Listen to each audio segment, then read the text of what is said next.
This is our second video for Turk Karate TV with Sensei Hakan Albear. The last time that I talked with you, I said that we were going to take a look at how karate was in the old days in Okinawa and how karate was in the old days in Japan. Karate went through three evolutions. Traditional karate became school karate, and school karate became sport karate. We know what school karate is. It's what Itosu Sensei made karate. He designed karate to be safe for children for the schools. This is the karate that went to Japan with 4 or 5 Okinawan masters. Mabuni Sensei of Shitoru, Motobu Sensei of Tomarite, Funakoshi Sensei of Shotokan-ryu, and the Miyagi Sensei of GojuRyu. The 5th man was a Japanese gentleman of great ability in Kendo, and his name was Konichi Sensei, Yasuhiro Konichi. This is the man that made karate popular by allowing these masters from Okinawa to teach in the university clubs of Japan. This is when it became sport karate. This man, being a kendo man, was able to help the masters to set karate up as a sport. With the help of Higoro Kano of Judo, these men, Konichi and Kano senseis, allowed the masters from Okinawa to be introduced to the martial art hall of the Emperor of Japan. That martial art hall was known and still is known today as the Butokukai. When you enter the Butokukai, you receive one of 3 different ranks. 5th Dan receives the rank of Renshi. From 6th and 7th Dans receive the title of Kyoshi. That's the 2nd teaching license. Above that, 8th, 9th, and 10th Dans receives the title of teaching Hanshi. Those 3 titles are only going to be given originally in the first days of karate in Japan by the Emperor of Japan through his people. Now, let's back up to what Okinawa was like before karate went to Japan. The difference between Okinawan dojos and Japanese dojos are that Okinawan dojos are family systems. They're based around the concept of Confucianism, the concept of Confucius and his ethics. Japanese dojos are based around a military system. They're founded upon the concept of Bushido, the way of the warrior. So the two, the Okinawan and the Japanese systems, are completely opposite. Karate had to bridge that difference. And so let's talk about the Okinawan dojo. A family dojo. The sensei would usually come in with chai, with tea, set it up for the students. The students would come into the dojo. They would work individually on their different katas or makiwara or, ishisashi, the training tools. And the sensei would go from student to student, working with them on individual things. At other times, the student and the sensei would work individually with no one else in the dojo. At any given time that the student was tired, the student would simply walk to where the chai was, the tea, and drink some tea, refresh themselves, and come back to training again. All the classes began with courtesy, whether it was in the traditional Chinese way, because that was the foundation of Okinawa Karate, or whether it was just with a simple bow. And once that began, they began with one basic statement.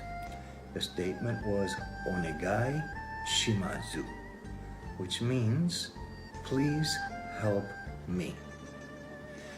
Now, let's go to Japan. We enter the dojos of the old Bushi, the Koryu, or old style of Japan. There is Jiu-Jitsu, there is Kendo, there is Iai, the drawing of the sword to cut, but there is more than anything else a military attitude, and there is a strict line of people. There are senpais and kohais. There are senseis and there are shihans. There is a military system that comes directly from the army of Japan into the warrior code, because the warriors were the military men. So everything that comes into Japanese karate from Okinawa now becomes militarized. Kyotsuke is called, the men jump to attention. The Shoman wall is to the front where the emperor's picture was. Now the master's picture replaces it. The lineup, the way men lined up and women lined up in the class, was set up from one side to the other, with seniors on one side and the lower level on the other. And in front of them were the mudansha, or the people that had no rank. In other words, the officers over here and the regular military without rank on the other side. The entire system was based on the military. And it came with military discipline, because the Japanese government wanted to use Okinawan karate and its physical strengthening ability to make future soldiers for Japan stronger than before. The masters we mentioned before, Mabuni, Funakoshi, Miyagi, Motobu, and also Konichi Sensei, they all generated this system through the universities. They took the entire system of Jiju Kumite for tournament directly from Kendo. In Kendo, the moment that one strike was done, the referee called the bout, the men went back, and the ippon was given.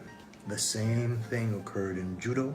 The same thing occurred in every of the different sports-related arts of ancient Japan. So, not only did we have a system of kumite that came from Kendo, even the referees, the hakem, were set up the same way. Competitions between universities already existed in Kendo. Karate replicated them. We even needed to have an outfit, a dress, that was more acceptable to the Japanese for competition's sake. So Higoro Kano of Judo said to Miyagi Sensei of GojuRyu and to the other senseis, take the gi from Judo and use our belt system, because the Butoku Kai wants a ranking system for karate. So everything changed from what we had in Okinawa to what occurred in Japan. And many of the traditional killing techniques of the Okinawan warriors, in which their hands really became deadly weapons, were, let's say, made simpler, not just through the school system, but through the competition system. The concept of one strike, one kill came from Kendo, because Kendo said, I have a live sword. The shinai is supposed to be a live sword. If I'm fighting someone with a live sword and I come down, the moment that I come down, I cut them. It only takes one cut with a katana on someone's body to make sure the person is dead right away. 1.1 kill, 1.1 kill. This was the concept of kendo that filtered into karate. Because in Okinawa, that before, in the old days, didn't exist. What existed was you fought the man until the man was down. Then the match finished. Not one strike, ippon, and back again. It was not realistic. So the differences are there. There's many good things with Japanese karate. It allowed itself to go throughout the world. The next time that we talk, I'm going to talk to you about that particular movement from Japan to the rest of the world. I think that for today, we have covered a little bit more and given you a little more understanding of how karate went from Okinawa to Japan, what the differences were, and how the changes affected our art. どうもありがとうございました。